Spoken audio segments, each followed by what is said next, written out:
Bonjour. En écoutant la radio, en voyant la télévision, surtout en regardant la presse écrite israélienne depuis maintenant plusieurs jours, on a l'impression que tout est pourri en Israël, que rien ne va, que tous les échelons politiques et institutionnels de l'État d'Israël ne fonctionnent pas, qu'il y a un dysfonctionnement total de tout l'appareil politique, social, juridique, policier et même militaire. Pourquoi une telle volonté de la part des journalistes ici, et même d'autres personnalités qui se veulent être des gardiens ou même des garants plutôt de la démocratie, de vouloir montrer un Israël en état, on va dire, de décomposition. Je crois que le terme est là. On a l'impression, en voyant la presse écrite, la presse et en écoutant la radio et la télévision, l'impression d'un État en totale décomposition, alors que, au niveau économique, par exemple, les choses vont très bien. Au niveau militaire, il y a des problèmes, il faut également les montrer, les expliquer.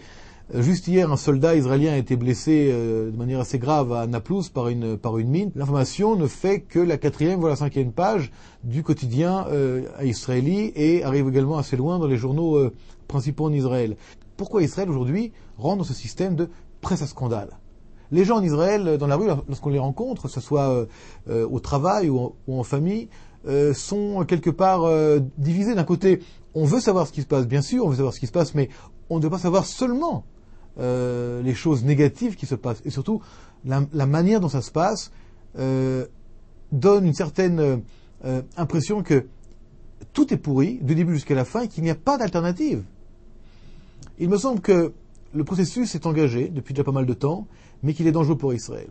Nous sommes un pays en guerre, un pays qui est une situation journalière, quotidienne, existentielle dans sa situation d'État ici au Moyen-Orient avec des menaces quotidiennes qui aujourd'hui ne font pas la une des journaux, alors qu'elles devraient faire la une des journaux, ou en tout cas être au moins, comme les autres informations de scandale, à la même place. Or elles sont mises de côté et on s'occupe de choses qui sont importantes, mais pas fondamentales.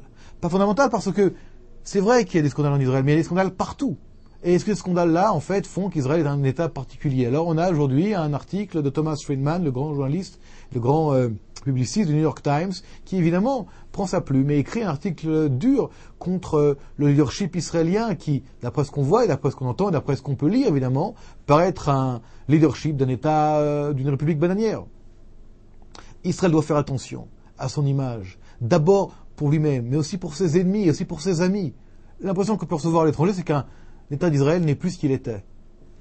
Je crois qu'il est encore temps non pas de changer de cap, mais d'équilibrer, de rééquilibrer même les choses qu'on dit sur Israël, même au nom de la démocratie.